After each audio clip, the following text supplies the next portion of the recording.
नाम है आपका? मैं ठाकुर सोमवीर सिंह, जिला कांग्रेस कमेटी अलीगढ़ का जिला अध्यक्ष। जिस तरह से सर उपचुनाव इस समय चल रहे हैं, जी। तो किस प्रकार की तैयारी चल रही है? तैयारी हमारी ये है कि 12 आवेदन तो हम लखनऊ पहुंचा चुके हैं और 3 आवेदन अभी और आए हैं मेरे पास। एक तो लक्ष्मी नारायण जी का, जो लौसरा से हैं, एक अनीता करौतिया हैं, हमारी पुरानी कार्यकर्ता हैं, और तीसरा है अमरदीप मैसी हैं, दिल्ली गेट से, वाल्मीकि समाज से हैं। ये 3 आवेदन और आ चुके हैं मेरे पास। इस तरीके से हमारे यहाँ खैर पे 15 लोगों ने आवेदन किया है। इसमें जो 15 लोग आए हैं आपके जी। आवेदन किया है, क्या इसमें सक्रिय कांग्रेसी हैं या सक्रिय कांग्रेसी हैं? इनमें 2-4 अभी नए हैं। वो कोई बात नहीं, आज जब नया आता है आदमी तो वो भी टिकट की एक इच्छा रखता है, कोई बात नहीं। ये लोकतंत्र है, इसमें सबको टिकट मांगने का अधिकार है। जैसे लेकिन ये कह रहे हैं कि आपके खाते में खैर नहीं आ रही है। हमारे खाते में खैर आएगी, ये डेफिनेट हम कह रहे हैं। हमारी लखनऊ मीटिंग थी, ये समाजवादी के खाते में जब एमपी की सीट जा सकती है तो हमारे कार्यकर्ताओं का मनोबल टूटेगा। हमने अपने माननीय अध्यक्ष जी से कहा, प्रभारी महोदय जी से कहा, कल मैं दिल्ली भी गया और इस टिकट को कांग्रेस के पाले में लाने का पूरा प्रयास किया और कांग्रेस के पाले में टिकट आ रही है। अगर मेरी जगह कोई और अध्यक्ष होता तो क्या होता मुझे नहीं मालूम। मेरे राज्य में खैर विधानसभा उपचुनाव कांग्रेस के खाते में जाएगा। कैसे चयन करेंगे 15 में से एक कैंडिडेट का? वो चयन पार्टी हाईकमान का निर्णय होगा। मैं 15 कैंडिडेटों का जो ऐतिहासिक जो पृष्ठभूमि है वो मैंने उनकी लिख करके भेज दी है। 12 लोगों की, 3 लोगों के आवेदन अब आए हैं, तो सबको चिट्ठी लिख के फिर मैं भेज दूंगा वहाँ, और उनका जो पृष्ठभूमि है वो भी लिख के भेज दूंगा। बाकी निर्णय हाईकमान का होगा। अध्यक्ष, जिस तरीके से आप कांग्रेस के कमेटी के जिला अध्यक्ष बने हैं, जी, लंबे अंतराल के बाद जी। इस कार्यालय पर रोल चोल देखने को मिल रही है। रोल चोल का तो आप देख रहे हैं, यहाँ शौचालय नहीं था, यहाँ टाइल्स नहीं थी, ये गंदा संदा पड़ा रहता था कार्यालय। सबसे पहले इसकी पुताई हुई, उसके बाद में इसमें जो है शौचालय बनवाया। मेरी पत्नी का भी सहयोग, आज वो मेरे साथ बैठी हैं, बोली शौचालय बन गया कि नहीं बना, मैं आज देखने जाऊंगी। तो वो जिला कार्यालय देखने आई हैं। स्वतंत्रता संग्राम सेनानी रामपाल सिंह रहसूपुर वालों की ये पुत्री हैं। मैं बड़ा सौभाग्यशाली हूँ कि एक स्वतंत्रता संग्राम सेनानी की बेटी के साथ मेरी शादी हुई। मैंने इनसे पूछिए, दहेज भी नहीं मांगा। क्यों? कि एक अच्छे परिवार से रिश्ता जुड़ना चाहिए, अच्छी बेटी मिलनी चाहिए। इनके जीवन में जब ये मेरे जीवन में आई हैं, मुझे सुख ही सुख है। पहला सुख निरोग काया, दूजे सुख होए घर माया, तीजे सुख सुलोचन नारी, और चौथा सुख पुत्र आज्ञाकारी। ये 4 ही सुख हैं। धन कमाने वाले जो लोग हैं, धन के पीछे जो भाग रहे हैं, 7-7 पीढ़ी का इंतजाम कर रहे हैं, मैं उनमें से नहीं हूँ, ना मेरी पत्नी। हमने त्याग किया है। कार्यालय पर 20,000 रुपये इन्होंने भी दिए हैं, कुछ और लोगों ने सहयोग किया है, शौचालय बना। आज ये उसका निरीक्षण करने आई हैं। मैं इनको भी धन्यवाद देता हूँ कि ऐसे बाप की बेटी, इनको पिछले जिलाध्यक्ष ने टिकट काटी। ये स्वतंत्रता संग्राम सेनानी की बेटी हैं, इन्होंने टिकट भी मांगी थी बरौली विधानसभा से, लेकिन कोई बात नहीं, पार्टी हाईकमान के निर्णय को हमने स्वीकार किया। कोई उपद्रव नहीं किया, कोई उद्दंडता नहीं की। हम बहुत ही, दोनों मियाँ बीवी एकदम सरल स्वभाव हैं, हमेशा सबको साथ लेकर चलना चाहते हैं, और धीरे धीरे कांग्रेस में पूरा परिवार एक होगा और एकजुट होकर लड़ेगा, और हम सब एक विचारधारा के साथ मिलकर के आगे बढ़ेंगे। ऐसी मेरी सोच है, ऐसी मेरी कामना है, और ऐसी मेरी पार्टी हाईकमान से भी गुजारिश है, और उसी गुजारिश के आधार पर आज कांग्रेस में बहुत कुछ एक होता नजर आ रहा है। पार्टी की सेवा करते हुए कितना समय हो गया? सन 90 से मैं कांग्रेस में सक्रिय हूँ। SN चतुर्वेदी साहब के लिए मैंने अपने लेंटर के पैसे मीटिंग में लगाए थे, जबकि उनको दुनिया ने लूटा था। मैं लुटेरा नहीं हूँ। मैं अपने खाते में character is loss, everything is loss. जिसके पास चरित्र नहीं है, चाहे वो किसी भी प्रकार का चरित्र हो, वो कुछ भी नहीं है। समझ लीजिए, जिसका चरित्र चला गया, भरोसा चला गया, उसके पास बचा क्या? जनता भरोसा करती है और जनता को लूटते हैं लोग, क्या क्या करते हैं।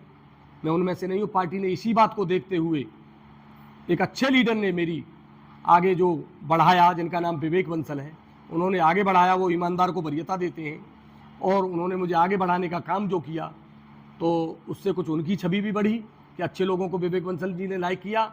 और मेरी तो आप जानते हो, अलीगढ़ जनपद में संदेश पूरे 7 विधानसभा में कहीं भी देख लो, सोमवीर का नाम छाया हुआ। मैं ज़मीन का कार्यकर्ता हूँ और ज़मीन पर काम करूँगा, और 7 विधानसभाओं को मजबूत करने का पूरा प्रयास करूँगा, ऐसा मेरा। और अब हम वृक्षारोपण का कार्यक्रम भी करने जा रहे हैं। हमारे माननीय महासचिव माननीय अविनाश पांडे जी ने, प्रभारी उत्तर प्रदेश, उनका निर्देश है। कल मैं दिल्ली गया, उनसे मिला कि बेटा हर बूथ पे पौधा लगाओ। तो मेरे सभी कांग्रेस के कार्यकर्ता बंधुओं से अनुरोध है कि वो हर बूथ पे एक एक पौधा लगाने का काम करें। कुछ हम करें, कुछ तुम करो, मिल करके एक पर्यावरण की लड़ाई से निपटें और समाज के लिए जो अच्छे काम है उनको करें। हम पूरे जनपद में हर बूथ पर पौधा लगाने का काम शुरू करने जा रहे हैं बहुत जल्दी, और लगाना शुरू कर भी दिया है। अध्यक्ष जी, जैसे पिछले समय से कांग्रेस की लोकप्रियता बढ़ी है, इस सफलता का क्या कारण है? इस सफलता का कारण यह है कि माननीय मल्लिकार्जुन खड़गे साहब हमारे राष्ट्रीय अध्यक्ष हैं और लोकसभा के चुनाव पे मुझे जिलाध्यक्ष बनाया गया। तो कहीं ना कहीं हमारे जो शुभ लक्षण हैं उनको जाना चाहिए। मल्लिकार्जुन खड़गे साहब के कदम ऐसे हैं कि उन्होंने जैसे ही कांग्रेस की दहलीज पर राष्ट्रीय अध्यक्ष के रूप में कदम रखा, दलित समाज के नेता हैं और अलीगढ़ जनपद में मुझ जैसे आदमी ने सही समय पे मुझ जैसे जमीनी कार्यकर्ता की कांग्रेस ने कदर की, तो कहीं ना कहीं दुआ तो कांग्रेस को लगेंगी, राहुल गांधी जी को लगेंगी, प्रियंका जी को लगेंगी। क्योंकि मैंने लुटाया है, लूटा नहीं है, न लूटूंगे।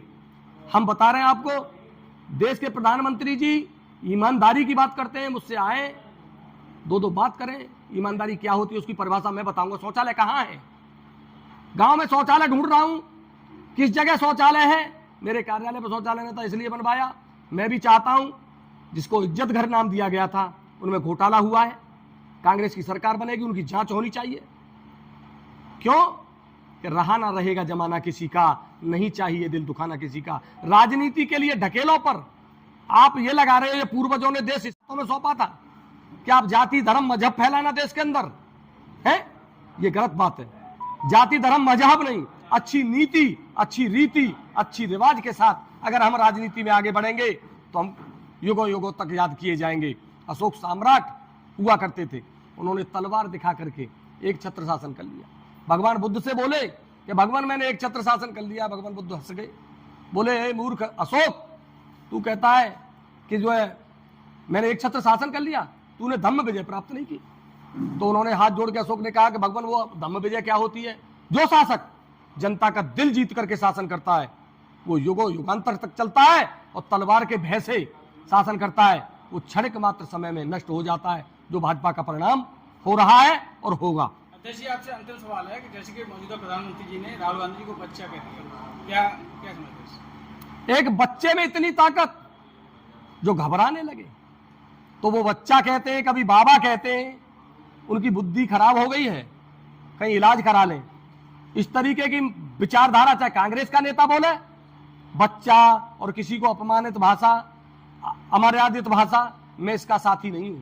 मैंने नेहरू जी को देखा है, मैंने इंदिरा जी को देखा है, मैंने चौधरी चरण सिंह जी को देखा है, मैंने माननीय अटल बिहारी वाजपेयी जी को देखा है, मैंने बहुत प्रधानमंत्री देखे, नरसिंह राव जी को देखा, चंद्रशेखर जी को देखा, बीपी सिंह जी को देखा, मैंने तमाम देश के प्रधानमंत्री देखे, और पटेल जैसे और बाबा भीमराव अम्बेडकर जैसे महान पूर्वजों को देखा, महात्मा गांधी जैसे महान पूर्वजों को देखा, जिनके ऊपर लैट्रिन और पेशाब डाले गए और वो सहन करते रहे और देश को आजाद करा ले गए।